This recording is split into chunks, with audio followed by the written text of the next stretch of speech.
Hoch oben in der rauen Bergwelt des Gotthardmassivs, dort wo heute nur noch Windräder surren und der Schnee jahrzehntelang alles bedeckte, liegt eines der eindrucksvollsten Zeugnisse der Schweizer Verteidigungsstrategie, das Artilleriewerk Götsch. Auf über 2300 Metern Höhe, zwischen Sturm, Eis und Fels, verbargen sich einst drehbare Panzertürme, unterirdische Bunkersysteme und verbissene Verteidigungsstellungen. Gemeinsam begeben wir uns auf eine Erkundungstour zu einem Werk, das für Jahrzehnte streng geheim war. Ein Ort, der gebaut wurde, um den Zugang zum Herzen der Schweiz mit Feuer und Stahl zu verteidigen. Welche Spuren hat der Kalte Krieg hier oben hinterlassen? Was ist noch erhalten? Und was liegt heute vergessen im Fels? Kommt mit in die Höhen der Geschichte, wo einst Kanonen in alle Richtungen blickten und der Krieg eine alpine Festung bekam.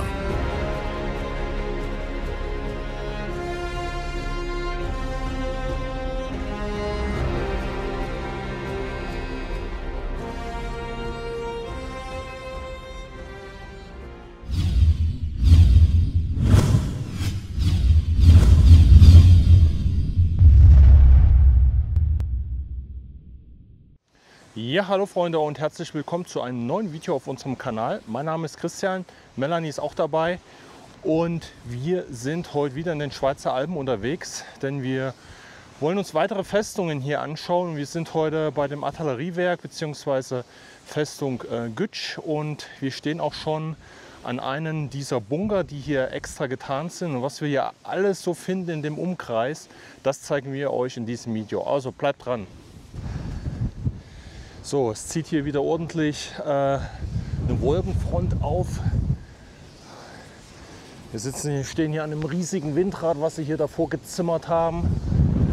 Und hier ist jetzt einer dieser Bunker, die hier extra verkleidet sind. Nochmal so eine Abtarnung. Es ist auch sehr windig, aber ich habe das Funkmikro dabei mit Windpuschel und ich denke, da sollte man mich jetzt gut noch verstehen können. Der Zugang in das Werk, der ist hier auf der anderen Seite getarnt. Das kann ich euch hier auch noch mal eben zeigen. Der ist hier.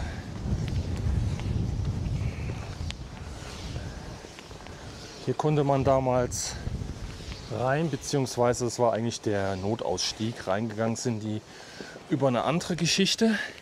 Über einen anderen Zugang und dann kann ich das hier einmal so hoch machen und dann ist das da drin.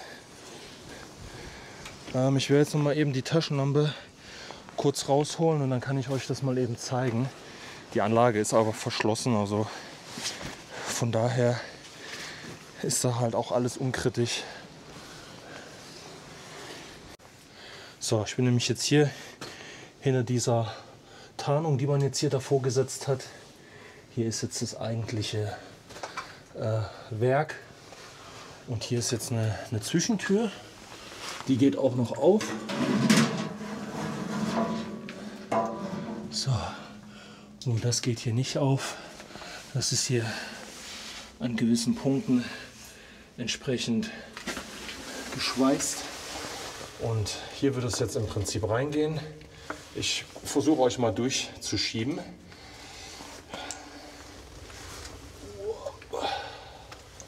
So. Ich weiß nicht, ob ihr jetzt was sehen könnt. Ein bisschen was könnt ihr sehen. Und da ging es jetzt halt auch in das Werk. Wie gesagt, das war jetzt ein Notausstieg hier. Ja, hier sind jetzt auch wieder überall diese Einmannbunker in der Landschaft verteilt, wo man hier, wie gesagt, spähen konnte für die Geschütze, um das weiterzugeben oder hier sich auch entsprechend reinzuhocken für Maschinengewehr. Das ist hier überall auf dem Plateau jetzt verteilt. Da gibt es wirklich eine ganze Menge, aber das sind keine Zugänge, wie fälschlicherweise angenommen wird in die Anlage, weil das wäre zu einfach.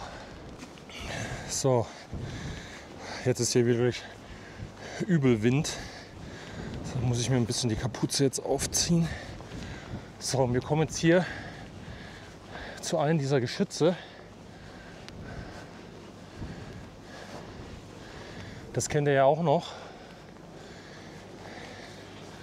Auch wieder hier schön abgetarnt.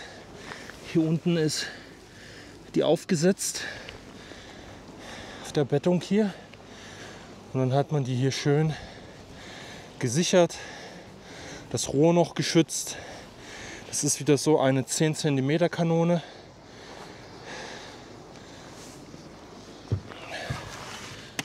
Das geht nicht auf.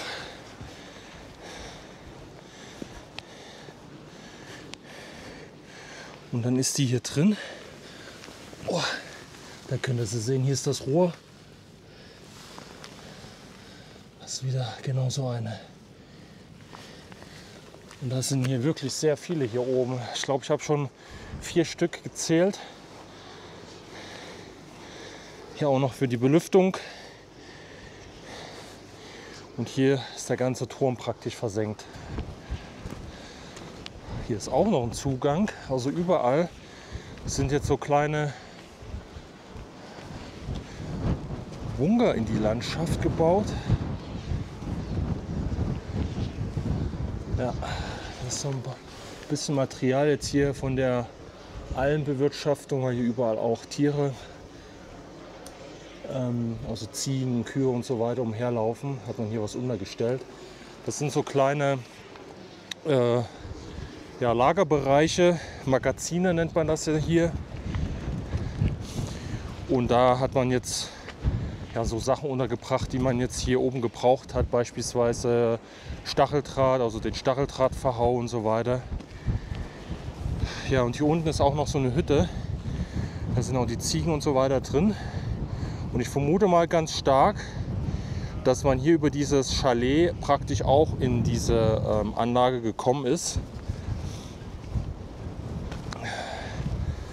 Hier unten ist auch noch ein Vorbau. Und da könnt ihr sehen, jetzt wo das hier hoch geht es zum Vorstöckli. Und jetzt kommen immer so einzelne kleine Magazine. Boah, jetzt zieht das hier auch richtig an. Das ist krass. Wir sind hier über 2300 Meter, Höhenmeter.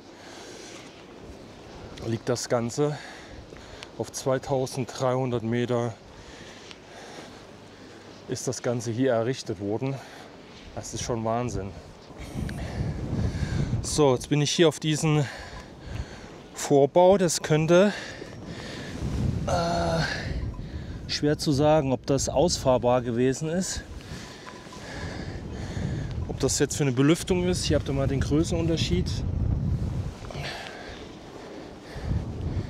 Wir gucken jetzt hier mal an der Seite, ob es hier vielleicht irgendwas Spannendes gibt.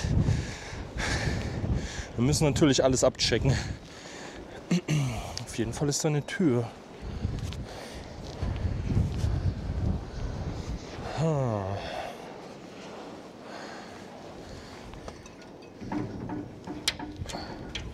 Oh, sie ist auch offen. Oh. Das sieht aus, als ob das was für die Wasserwirtschaft gewesen ist. Ich mach mal die Lampe an.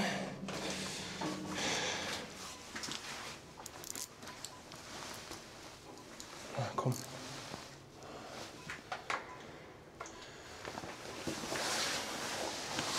Das könnte so eine Wasserzisterne sein, wie wir das auch aus den anderen Anlagen schon kennen.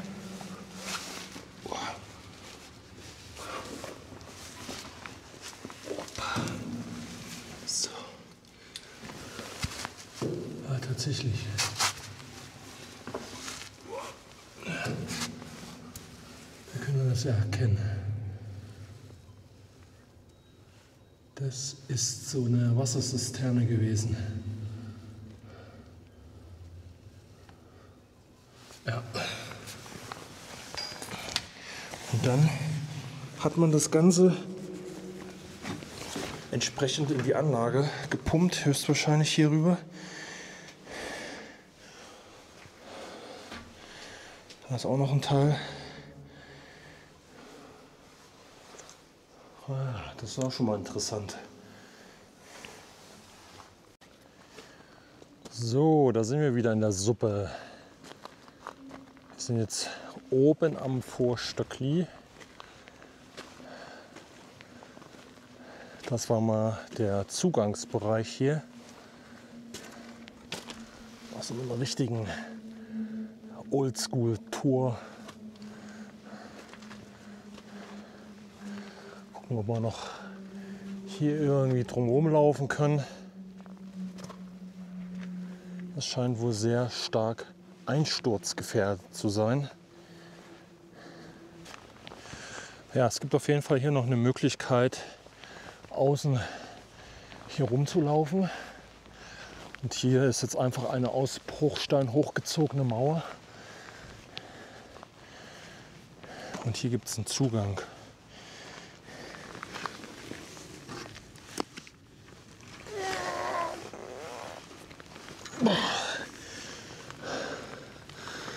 Ja.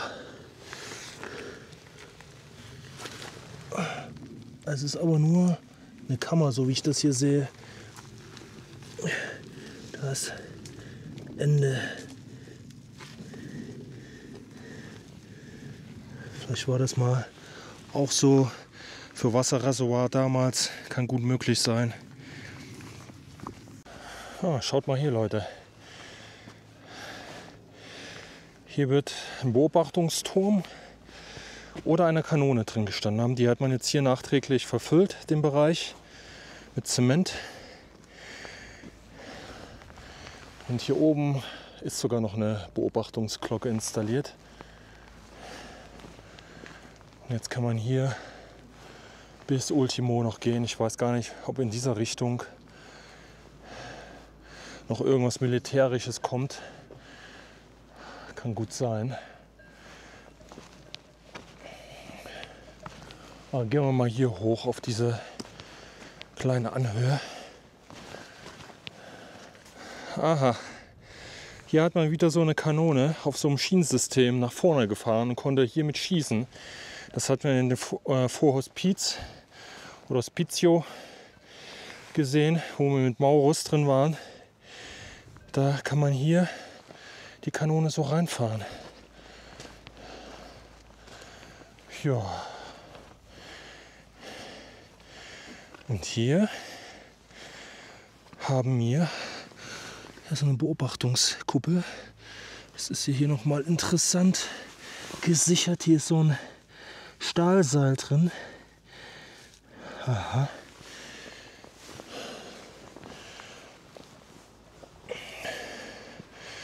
Auch riesig, das Ganze.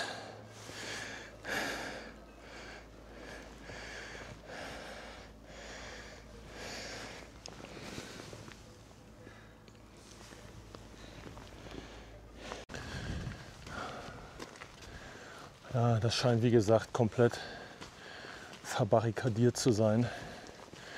Weil man kann es ja hier erkennen, ne? Das ist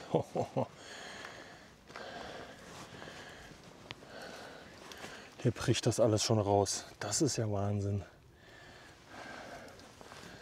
Das ist alles nur Bruchstein. Also wenn hier damals irgendwelche Kanonen drauf geschossen hätten, das wäre ja der Super-GAU.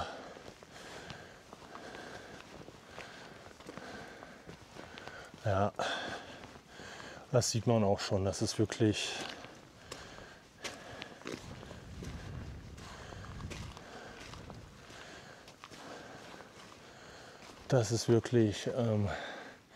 sehr, sehr instabil alles.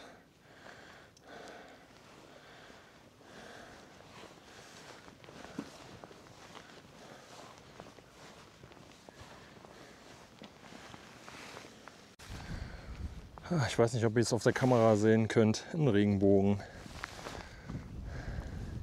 So, wir verlassen das Vorstöckli. Wie gesagt, wir sind da jetzt nicht weiter hoch und reingegangen, weil dann entsprechende Absperrungsschilder jetzt auch kamen und das ist alles wirklich da oben sehr verbrochen. Das Spannende war jetzt hier noch die Beobachtungskuppel.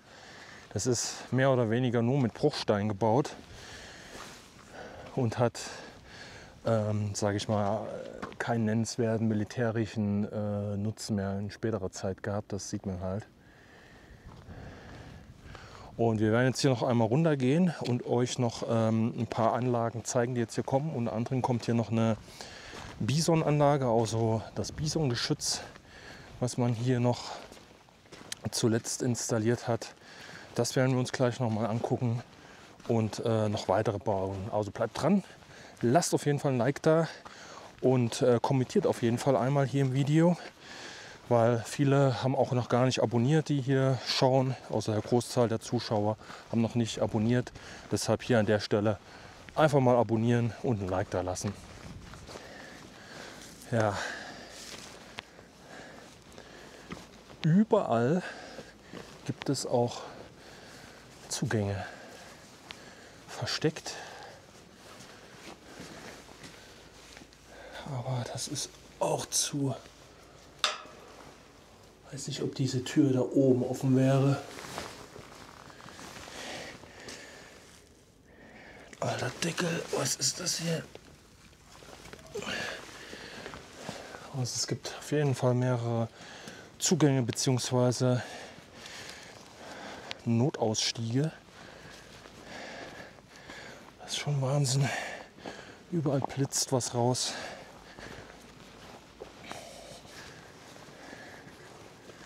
So, im Schatten des riesigen Windrades haben wir hier 2 Betonblöcke und einen Zugang. Und ich nehme mal an, dass diese großen Betonblöcke hier, die haben ja auch so ein Camouflage angedeutet, dass die für die Belüftung sind. Auch hier oben, was hier verkleidet ist. Man kann hier hinter diese Platte schauen, diese gewölbte. Da sind auch noch Ventilatoren drin und hier wäre auch noch mal ein Notausstieg gewesen. Ist natürlich auch hier separat verschlossen. Hier auch irgendwie. Und hier oben kann man das erkennen, da wo dieses Gitter ist, was wir nochmal mit so einem Fensterladen verkleidet haben. Da hat man praktisch die Frischluft auch angesaugt, beziehungsweise den Luftaustausch vorgenommen, so wie das hier aussieht. Und genau gegenüber haben wir die modernere Anlage dann dazu noch. Die müsste deutlich später gekommen sein. Das ist eines dieser Bison-Geschütze. Da können wir euch auch noch mal, wir haben noch einen kleinen Film gemacht von einer ähnlichen Anlage. Vielleicht schneiden wir die hier mit rein oder machen da einen separaten Film. Aber das gucke ich gleich dann später noch mal, wenn ich den Film hier schneide, für euch. Weil das sah nämlich da ein bisschen anders aus. Hier ist die Bison-Anlage komplett verkleidet. Davon, ich weiß nicht, bis 2000, jetzt muss ich lügen, ich blende es euch einfach ein, bis wann die aktiv gewesen sind oder genutzt wurden. Und die konnten hier praktisch im Steilfeuer dann die Granaten verschießen. Das sind hier 2 Stück. Dahinter, hinter der Verkleidung, sind praktisch genauso Schaden. Und dann wurde das Geschütz praktisch so rausgedreht und konnte dann stahlfeuermäßig schießen. Das ist jetzt hier alles verblendet mit so einer Holzkonstruktion. Da kann man leider auch nicht reinschauen. In diese andere Anlage, wie gesagt, da war so Metallvorhang aus Metallelementen. Solche Metallketten waren davor und da konnte man das ein bisschen besser sehen. Aber das ist jetzt hier nochmal eine weitere Bisonstellung, sehr groß. Ich kann euch das nochmal eben in Vergleich zeigen, wenn ich das hier mal ausfahre. So. Dann könnt ihr das hier sehen. Die ist schon sehr gewaltig.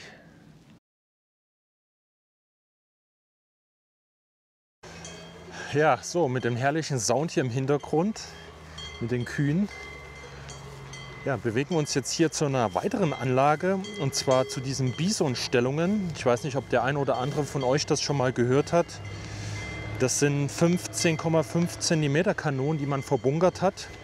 Und das ist ganz interessant, also das ist alles noch nach dem Kalten Krieg dann entstanden. Und ich glaube 2011 ist auch das letzte Geschütz abgefeuert worden. Ursprünglich wollte man 23 Anlagen bauen, sind aber glaube ich nur 8 geworden. Und bei einigen Anlagen wurde das ganze System schon ausgebaut. Aber hier ist es wohl noch drin. Guckt euch das mal an, Leute.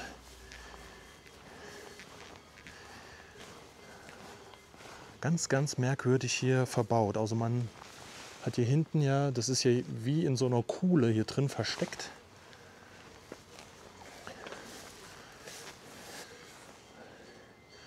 Ja, hier ist diese Anlage für das Bisongeschütz. Also man sieht das jetzt hier. Das wird dann hier irgendwie ausgefahren, gedreht. Dann kommt das Geschütz zum Vorschein. Und dann kann man hier feuern.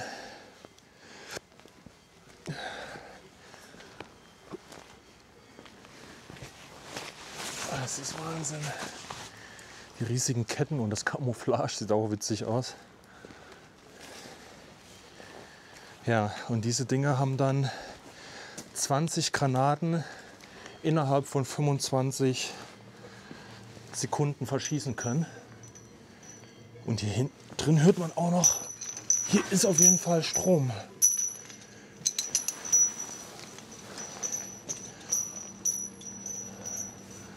Ja, es ist noch aktiv. Ja. Ja, die Schweizer haben das hier noch nicht abgeschaltet. Es ist immer noch aktiv. Also damit hätte man dann hier auch die Zugangswege natürlich wieder, Passstraßen verteidigen können, Infanterie abwehren, Panzer abwehren, war ja dann auch ein entsprechendes Thema. Das Einzige, womit man sicherlich diese Anlagen hätte umgehen können, wären so Luft-Land-Operationen. Aber dann weiß ich jetzt auch nicht, wie die Schweizer dagegen ein Mittel gehabt hätten. Und hier ist, glaube ich, auch einfach noch mal einer. Ja, es ist genauso. Damit sich hier wahrscheinlich das Wasser nicht hier vorne sammelt. Aber richtig interessant, oder Leute? Also ich habe das jetzt auch noch nie von nahen gesehen. Es ist gewaltig.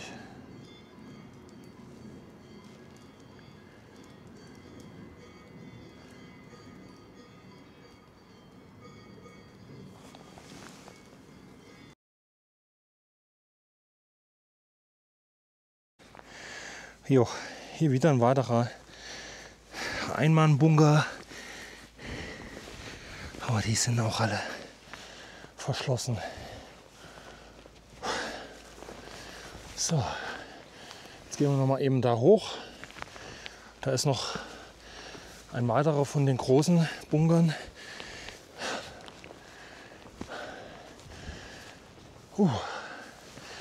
Ich merke schon wieder.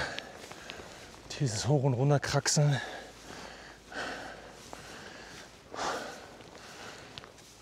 Da ist die Luft hier oben echt ein bisschen knapp wieder. So, da ist Melanie auch.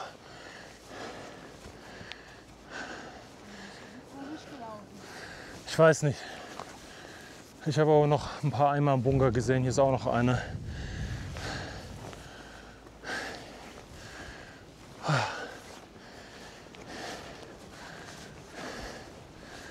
Und da ist das Ding.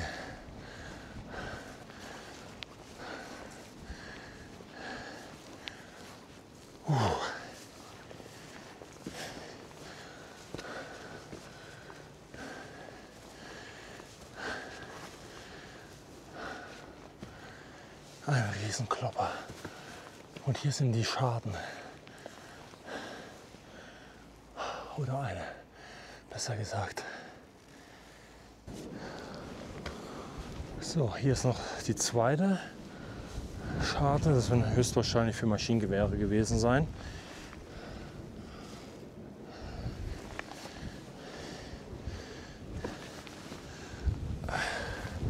So, und hier unten gibt es wieder den obligatorischen Zugang. Aber Freunde, wie gesagt, das kann ich ohne Probleme zeigen, weil das ist auch alles verschlossen. Hier kommt man rein. So, dann ist hier wieder die Zwischentür. Die wird wahrscheinlich auch noch offen sein. Genau. So, die Tür habe ich auch noch aufgekriegt. So. Und hier wird es wahrscheinlich nichts werden. Nee, die ist dicht. Und hier ist einmal der Blick nach draußen. Also diese Tür ist versperrt. Braucht ihr an der Stelle nicht versuchen. Ja, so, hier im Hintergrund mit dem schönen Bunker, der so toll verkleidet ist, war es das jetzt mit diesem Video. Wie gesagt, man kommt hier nirgends rein, das ist alles gesperrt. Hier oben gehen, wie gesagt, halt auch Wanderwege her. Das kann sich jeder anschauen und da ist nichts offen. Ja? Außer jemand hat mutwillig irgendwas geöffnet, dann ja, dann hat man vielleicht Glück, aber so ist das halt nicht offen. Ja, ich würde trotzdem sagen, das ist mal wieder was komplett anderes gewesen. Wie gesagt, die Schweizer Anlagen, da haben wir noch nicht allzu viele davon besucht. Einige haben wir schon am Sasso San Gottardo beispielsweise oder Fort Hospiz und ähnliche Anlagen oder San Carlo. Deshalb könnt ihr hier gerne einmal auf den Kanal schauen. Da waren wir teilweise halt auch drin, zum Beispiel Sasso San Gottardo, und könnt ihr euch anschauen, wie das halt drinnen aussieht. Und ja, auf jeden Fall würden wir uns hier über Kommentare von euch freuen, was ihr von der Anlage haltet, ob ihr hier schon mal drin gewesen seid vielleicht sogar und ob ihr vielleicht auch vorhabt, hier mal hinzufahren. Das ist auf jeden Fall hier eine ganz schöne Geschichte hier in den Bergen wieder. Das macht immer unheimlich viel Spaß. Lasst uns auf jeden Fall ein Like da und Abo ist auch, wie gesagt, immer gerne gesehen. Und das kurbelt den YouTube-Algorithmus auch an. Also Leute, wir sehen uns im nächsten Video. Macht's gut. Ciao. Zwischen Wind, Fels und Beton liegt ein Ort, der Geschichte atmet und noch viele seiner Geheimnisse für sich behält. Was denkt ihr? Welche Rolle hätte Gütsch im Ernstfall gespielt? Und was ist heute noch verborgen im Berg? Schreibt es uns in die Kommentare. Wir sind gespannt auf eure Gedanken.